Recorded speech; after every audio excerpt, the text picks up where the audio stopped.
ফেব্রুয়ারিতে ত্রয়োদশ জাতীয় সংসদ নির্বাচন নিয়ে চলছে আলোচনা। সময় যত এগিয়ে আসছে, নানা প্রকার চ্যালেঞ্জ ক্রমশ দৃশ্যমান হচ্ছে। নির্বাচন কমিশন বলছে তারা সর্বাত্মক প্রচেষ্টার মাধ্যমে অবাধ, সুষ্ঠু ও শান্তিপূর্ণ নির্বাচন আয়োজনের প্রতিশ্রুতিবদ্ধ। তবে এই প্রস্তুতি পর্বেই নানা কার্যক্রম নিয়ে প্রশ্ন ও বিতর্ক উঠতে শুরু করেছে। রাজনৈতিক দলগুলো বিভিন্ন দাবি নিয়ে চাপ সৃষ্টি করছে।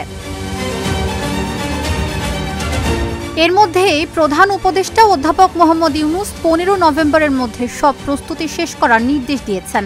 তবে কমিশনের কার্যক্রমে ধীর গতি থাকায় এই সময়ের মধ্যে সব প্রস্তুতি সম্ভব হবে কিনা তা নিয়ে সংশয় রয়েছে। ফেব্রুয়ারির প্রথমার্ধে ভোট আয়োজন করতে হলে ডিসেম্বরের প্রথমার্ধে তফসিল ঘোষণা করতে হবে। সময় হাতে খুব কম।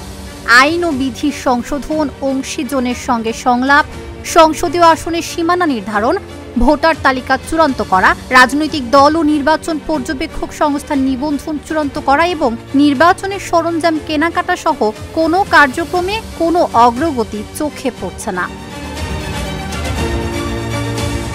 আরপিওর কয়েকটি সংশোধন নিয়ে প্রশ্ন তুলেছে রাজনৈতিক দলগুলো। বিশেষ করে জোটবদ্ধ হলেও সব দলকে নিজ প্রতীকে ভোট করার বিধান নিয়ে বিতর্ক দেখা দিয়েছে।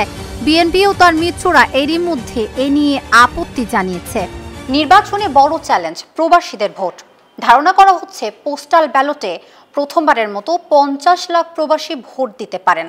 তবে এই প্রকল্পে ধীর গতির অভিযোগ রয়েছে।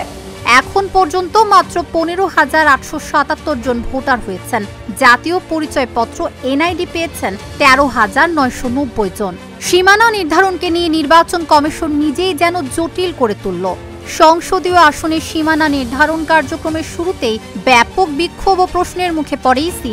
নানা প্রক্রিয়া শেষে গত 4 সেপ্টেম্বর 16টি জেলার 46টি আসনে রদবদল করে চূড়ান্ত সীমানা প্রকাশ করে তারা। এতে গাজীপুর জেলায় 5টি আসন থেকে একটি বাড়িয়ে 6টি এবং বাগেরহাটের 4টি আসন থেকে একটি কমিয়ে 3টি করা হয়।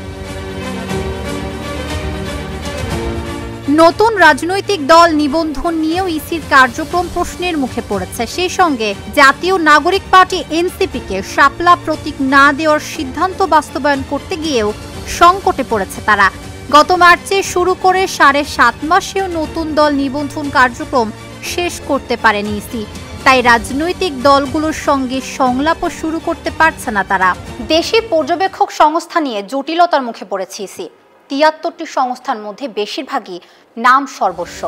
তবে পুনর্নির্ধারিত সীমানা নিয়ে দেশের বিভিন্ন স্থানে ব্যাপক ক্ষোভ বিক্ষোভ ও সহিংসতার পাশাপাশি অন্তত 20টি আসনের সীমানা চ্যালেঞ্জ করে উচ্চ আদালতে 27টি রিট আবেদন হয়েছে। ফলে তফসিল ঘোষণার আগেই এ নিয়ে আইনি লড়াইয়ে নামতে হচ্ছে কমিশনকে।